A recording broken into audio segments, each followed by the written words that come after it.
মাত্র 10 টাকায় নাকি ভেজ চিজ বল, মাত্র 15 টাকায় নাকি চিকেন চিজ বল, আরো রয়েছে ফ্রাইড চিকেন, চিকেন বার্গার। প্রত্যেকটা আইটেমই কিন্তু তোমরা পকেট ফ্রেন্ডলি পেয়ে যাবে এই ছোট্ট ফুডকার্টটাতে। আমি এখান থেকে ফার্স্টেই নিয়েছিলাম 15 টাকার চিকেন চিজ বল, আর এটা খেতে কিন্তু সত্যিই আমার কাছে ভীষণই ভালো লেগেছে। নেক্সট নিয়েছিলাম ফ্রাইড চিকেন, এর প্রাইস নিয়েছিল কিন্তু মাত্র 49 টাকার, এটাও খেতে কিন্তু বেশ ভালোই ছিল। তারপরেই ছিল কিন্তু মাত্র 10 টাকায় ভেজ চিজ বল। তোমরা জাস্ট ভিতরে চিজের কোয়ান্টিটিটা দেখো, কি করে এটার দাম 10 টাকা হয় আমার তো জানা নেই, বাট এটা খেতে কিন্তু বেশ ভালো লেগেছে। আর লাস্টে ছিল কিন্তু চিকেন বার্গার, এটা কিন্তু আমি অর্ডার করিনি, দিদির যেহেতু এটা নিউ শপ তাই এটার রিভিউ জানার জন্য আমাকে এটা টেস্ট করতে দিয়েছিল, আর বার্গারের টেস্টটাও কিন্তু আমার কাছে ঠিকঠাকই লেগেছে। আচ্ছা দিদি, তোমাদের দোকানের লোকেশনটা কোথায়?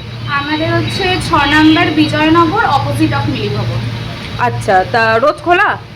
হ্যাঁ, রোজই মোটামুটি খোলা, খালি শুক্রবার দিনটা আমাদের বন্ধ থাকে, যেহেতু এই মার্কেটটা শুক্রবার বন্ধ থাকে, তো ওই জন্য শুক্রবার আমরা বন্ধ রাখি, বাকি প্রত্যেক দিন খোলা। আর টাইমটা কি আছে? 5:30 থেকে 10:30। এদিক থেকে চলে গেলে নৈহাটি 6 নম্বর মার্কেট, আর এই দিক থেকে চলে গেলে নৈহাটি পার হাউস মোড়। এই ছোট ফুডকার্টটার খাবারগুলো অবশ্যই তোমরা ট্রাই করে কিন্তু আমাকে কমেন্ট করে জানিও, আর ভিডিওটা ভালো লাগলে লাইক কমেন্ট শেয়ার করে দিও। Bye bye.